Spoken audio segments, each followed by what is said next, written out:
I've always believed the most dangerous people in business aren't the loud ones. They're the ones who assume they're the smartest person in the room without ever pausing to see who's actually there. My name is Linda, and I've worked at Coburn Tech for 8 years, long enough to survive 2 restructurings, 3 failed product launches, and a global crisis that nearly shut our doors for good. I'm not flashy, I don't parade my title or dominate meetings, but I know this company better than anyone else on the 12th floor. Every system, every workaround, every scar left behind by bad decisions. What most people didn't know, including my newest boss, was that I was also the quiet investor who had kept Coburn alive during its darkest year, using my grandmother's inheritance to steadily and discreetly become the majority shareholder. No announcements, no applause, no ego. Then, Jacob Moore arrived. Freshly appointed as Executive Director of Operations, he came armed with a polished Stanford MBA, immaculate suits, and a smile that looked like it had been rehearsed in a mirror. He introduced himself like a motivational speaker, standing tall at the front of the room and declaring, "Change is coming. We're taking this company to the next level." At first, I gave him grace. Everyone deserves a chance. But it quickly became obvious he wasn't here to lead, he was here to dominate. Admin staff were cut within days, product development followed. Longtime employees were labeled misaligned and quietly pushed out. In meetings, Jacob cast himself as the savior, basking in the sound of his own voice. I started counting how many times he said, "Let me simplify this for you." It became a game. By the 3rd week, he hadn't asked me a single question about my role, despite the fact that I had built the analytics division from nothing, designed tools that saved over $2 million, and led the company's most successful client migration. One Thursday morning, his assistant summoned me to Conference Room B without explanation. I walked the marble corridor, my heels echoing in the silence, and found Jacob seated at the head of the table, blinds drawn, irritation already etched across his face. "The light's too bright, Linda. Let's keep this short." He finally looked up at me. "I've been reviewing your department's output. Frankly, I'm not impressed. Your tools are outdated, your team lacks initiative, you've plateaued, you're replaceable. You add nothing here." The words didn't sting. Instead, something inside me cracked open like a dam that had been holding back for years. I laughed once, sharp and unexpected. He frowned. "I'm serious." "I know," I replied calmly, smiling, "and that's what makes it funny." He leaned back, clearly annoyed. "If you find this amusing, perhaps you'd prefer to leave. We can formalize that today." I met his eyes without blinking. "Then fire me." His confidence faltered. "Excuse me?" "Fire me," I repeated. "If I'm useless, let's not waste time. Call HR and walk me out." The room went silent. He hadn't expected resistance. Not from me. He thought I'd played like the others. What he didn't know was what I carried quietly, and how interesting the next board meeting was going to be, because he had no idea who actually held the power in this company, whose signature approved his future, or who could quietly end it. When I left the conference room with a polite nod, I wasn't angry. I was ready. Ready for the curtain to lift and for Jacob Moore to finally see who he'd just tried to erase. By Friday, whispers had started. Not publicly, of course, but in offices like ours, rumors travel faster than emails. People noticed how I'd walked out of that room. Calm, unshaken, no trace of fear. Silence has a way of unsettling the loudest people. Jacob spent the morning rushing between meetings, striding through the halls like a man surveying his kingdom, avoiding eye contact with anyone outside his hand-picked inner circle. I knew exactly what he was doing, laying groundwork, clearing obstacles. In his mind, I was a loose end to tie off before the board's quarterly strategy session. Too bad he hadn't done his homework. That morning, I received a call from Michelle Coburn's head of legal, someone I'd trusted for years. "Linda," she said carefully, "I reviewed the board prep file. Jacob submitted a restructure plan. Your name isn't in it." I raised an eyebrow. "He's either trying to dissolve your division or push you out entirely. But here's where he really slipped. He listed majority shareholder approval as pending. I smiled. Of course he did. He doesn't know it's you, does he? No, and I don't plan to tell him. There was a pause. Linda, you could stop this today. I don't want to stop it, I replied. I want him to walk straight into it. Men like Jacob don't learn from warnings. They learn from consequences. That afternoon, I prepared my notes for Monday's board meeting, reviewing financials, operational risks, performance data, then quietly pulling out my ownership documents, reminding myself of the leverage resting in a leather folder no one had ever seen. When I closed my laptop that night, the tension in my chest felt like a loaded spring. Monday would be interesting, just not for the reasons Jacob expected. The day arrived under sharp winter sunlight that made everything feel uncomfortably clear. I dressed with intention, a tailored navy blazer, crisp white blouse, hair pulled back, the kind of look you don't dismiss twice. The boardroom was already half full when I entered. Michelle caught my eye and gave a small nod. I took my usual seat near the far end of the table. Jacob arrived 10 minutes later, confidence radiating off him, sat beside the chairman, cleared his throat, and began. Good morning. I'd like to start with a vision, a leaner, more aggressive Coburn tech. Slides clicked by, filled with charts, buzzwords, and projections. Then he reached the final section. To accelerate innovation, I propose a structural change to the analytics division. We'll transition Linda Geller into an external advisory role, redistributing her duties to more agile junior staff. He didn't even look at me. A few board members shifted. Michelle didn't blink. The chairman spoke next. We'll need majority shareholder approval for changes at that level. Jacob nodded smoothly. It's listed as pending. I don't anticipate any issues. I cleared my throat. I'm afraid I can't approve that. Jacob blinked. I'm sorry? No, I said evenly. He turned toward me, confused. With respect, Linda, you don't have the authority. I do, I replied, placing the ownership documents on the table. Michelle confirmed it quietly. She does. Linda is the majority shareholder through Geller Holdings, verified since the last capital raise. The silence was absolute. Jacob stared at me, uncertainty replacing arrogance. I didn't know, he muttered. I tilted my head slightly. That's the problem, Jacob. You made decisions without understanding who you were dealing with. The chairman leaned back. Well, that changes things. Jacob flushed. Why didn't anyone tell me? Because you didn't ask, I said. You assumed. The chairman called a recess and asked me to stay back.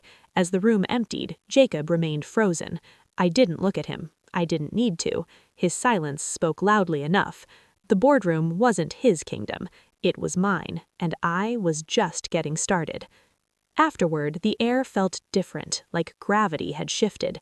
The chairman reviewed my documents and nodded. You didn't have to stay quiet all this time. I chose to, I replied.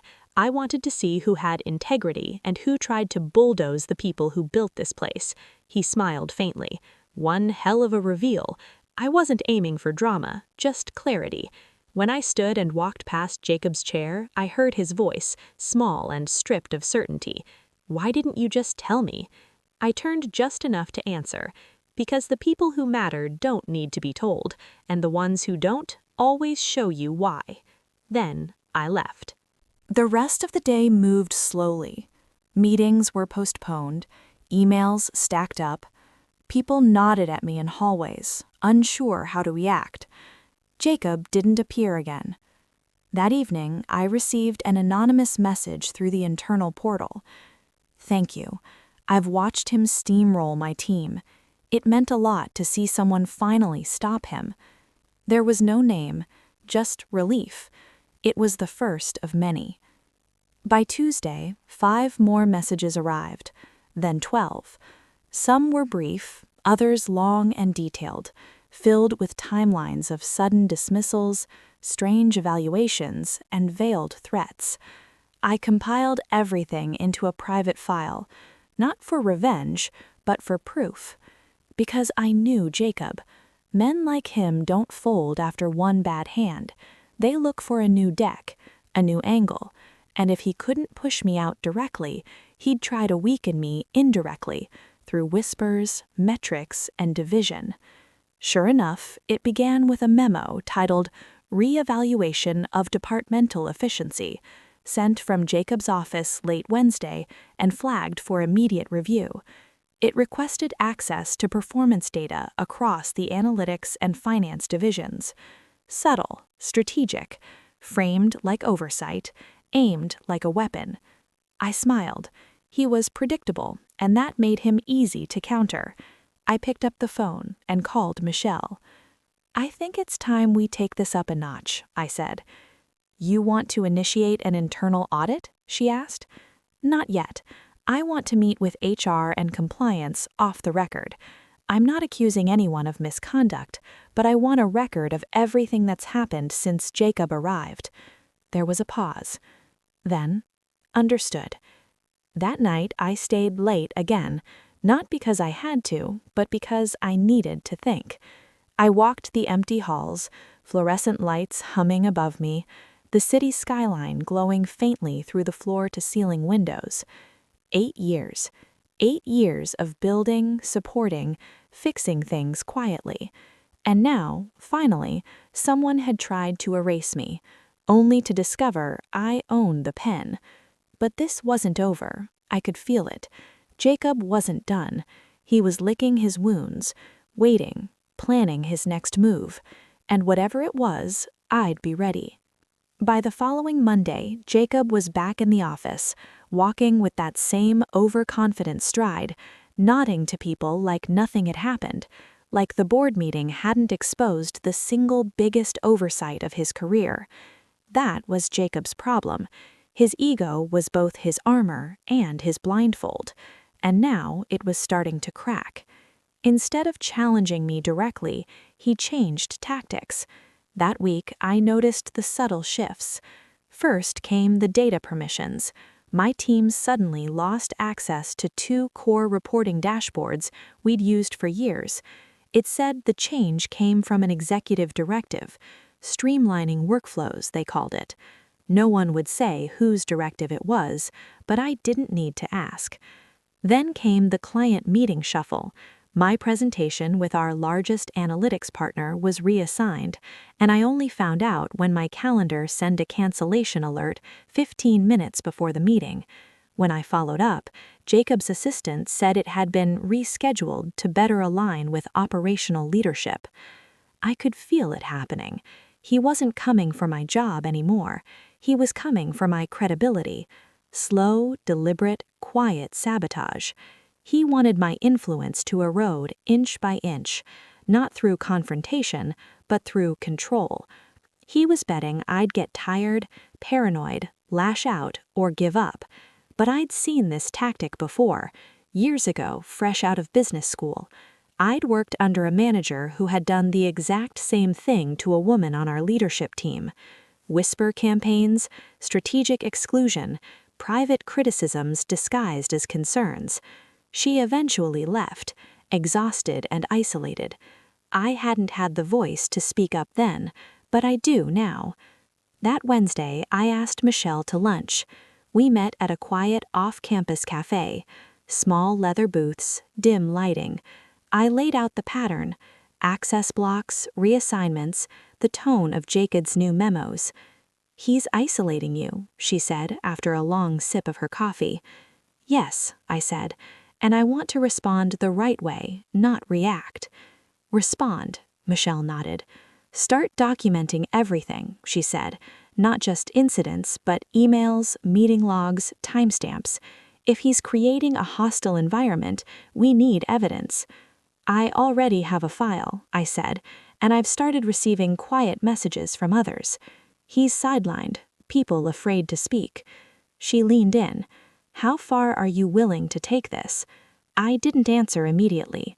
Then, "As far as I have to. I won't be pushed out of the company I helped save, not by a man with a shiny resume and a superiority complex." Over the next few days, I became meticulous.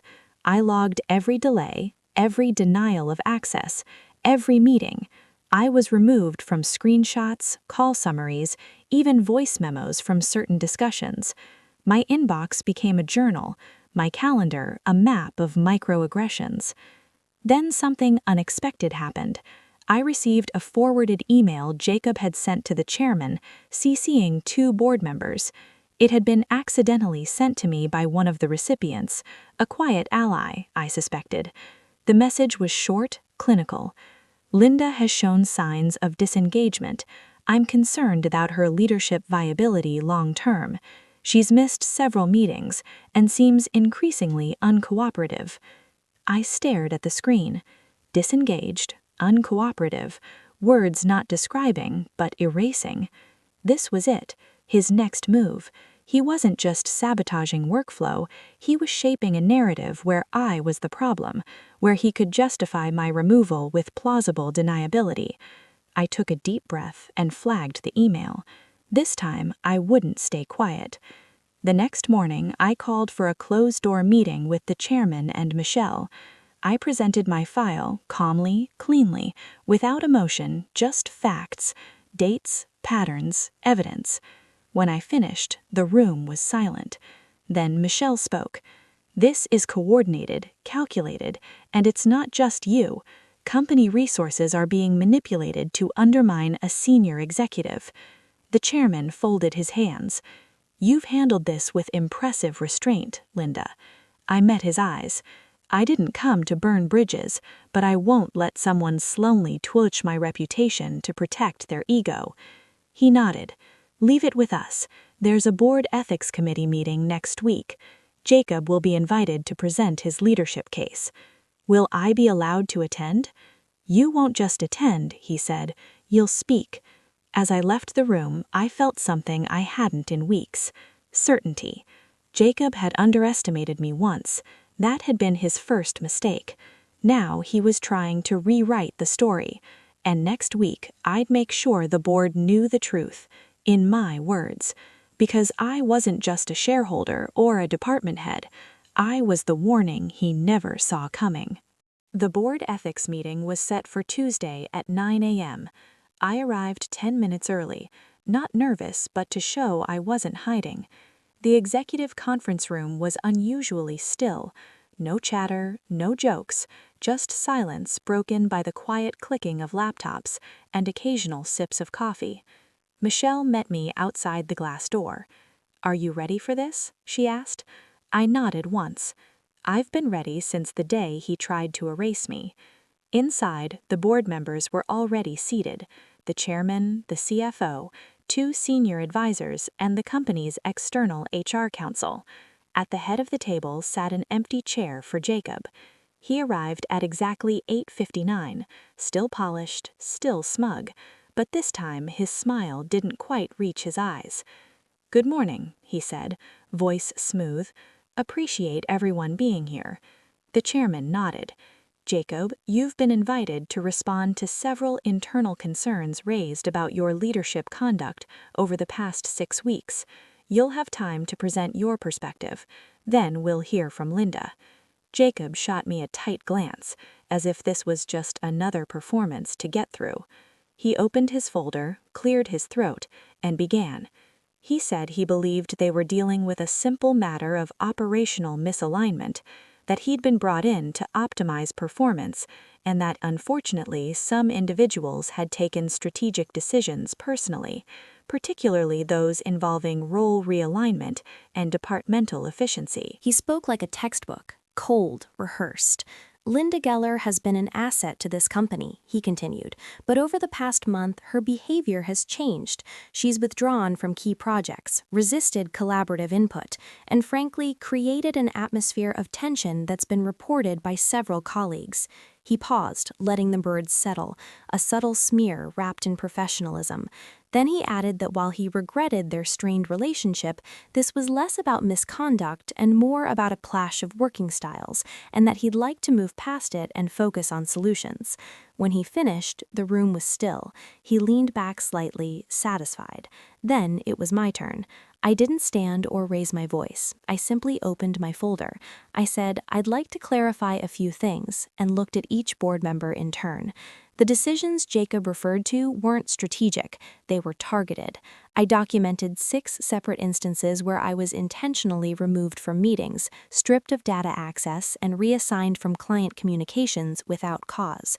I handed printed timelines to everyone at the table, as Michelle nodded.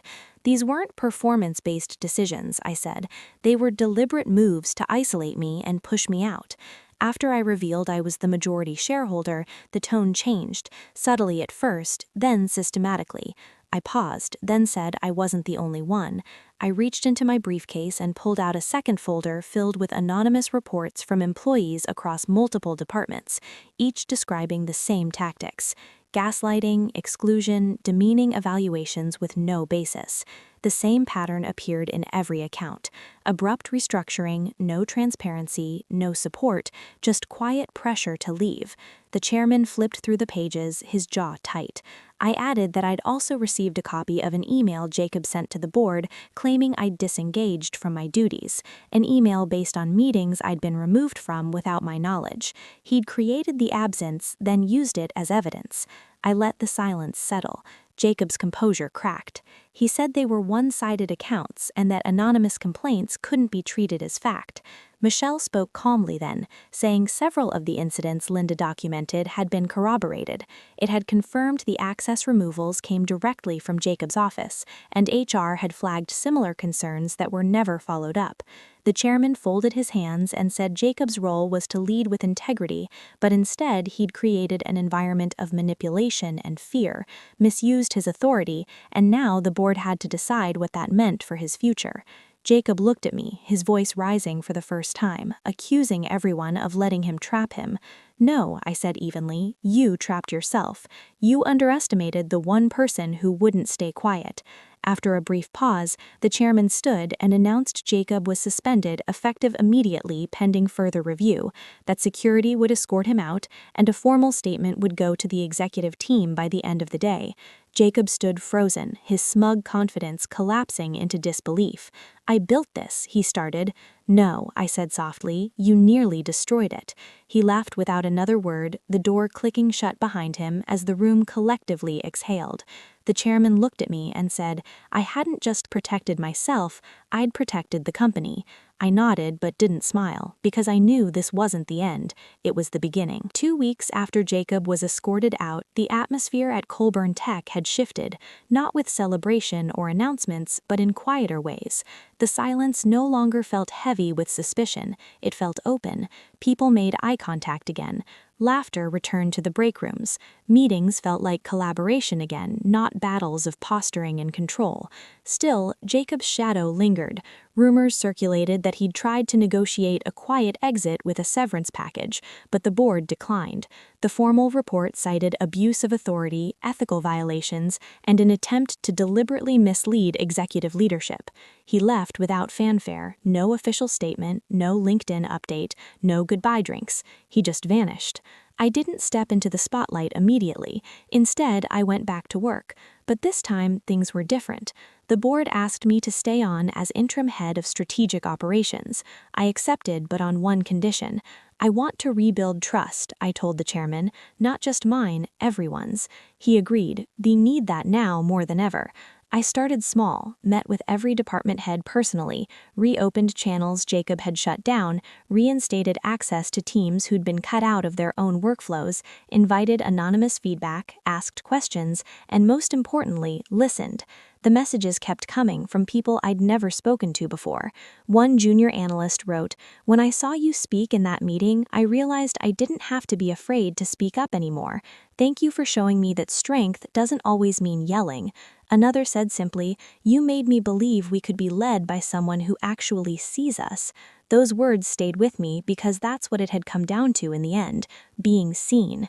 A month after Jacob's removal, the board gathered again, not for discipline, but for decision. The chairman called me into his office ahead of the meeting. I assumed it was about a new appointment, maybe even helping choose Jacob's permanent replacement. Instead, he slid an envelope across his desk, my name printed in gold on the front. I opened it slowly. Inside was a formal letter stamped and signed. Permanent Executive Director of Strategic Operations. I looked up. I didn't ask for this, I whispered. I know, he replied, and that's why you're the right choice. There was no triumphant music, no applause, just stillness. I nodded once. If I take this, I want a seat at every strategic table, not just for optics, but to drive change. You have it, he said. And I want a new code of leadership conduct, non-negotiable. Every new hire, every promotion, we start from values. Done. And the people Jacob tried to bury, I want their voices amplified. No more silencing talent because it's inconvenient. You're shaping the culture now, he said. We're just following your lead. That night, I stayed in the office long after everyone went home. I stood by the window, staring at the city lights flickering like stars, trying to stay lit in fog. I thought about my first day here 8 years ago, sitting quietly at my desk, terrified to speak too loudly, afraid to make mistakes. I'd watched others rise by noise and proximity while I kept my head down, working, waiting. I used to wonder if anyone ever noticed. Now I know they did. Eventually, the next morning, I removed Jacob's old nameplate from the glass wall of his former office. I didn't replace it with mine. Instead, I had a new one made. Integrity is not optional. 3 words, but everyone understood their meaning. Leadership isn't about control. It's about clarity, respect, and responsibility, and the people you lead will never forget how you made them feel. I know now that power doesn't always look like shouting in meetings or pounding fists on tables. Sometimes it looks like a woman quietly sitting through an ambush, then walking out stronger. Sometimes it's knowing when to speak, and sometimes it's knowing when to let silence speak for you. I didn't win because I had the title. I won because I never lost sight of who I was, even when others tried to rewrite the story. And that's a kind of power no one can take.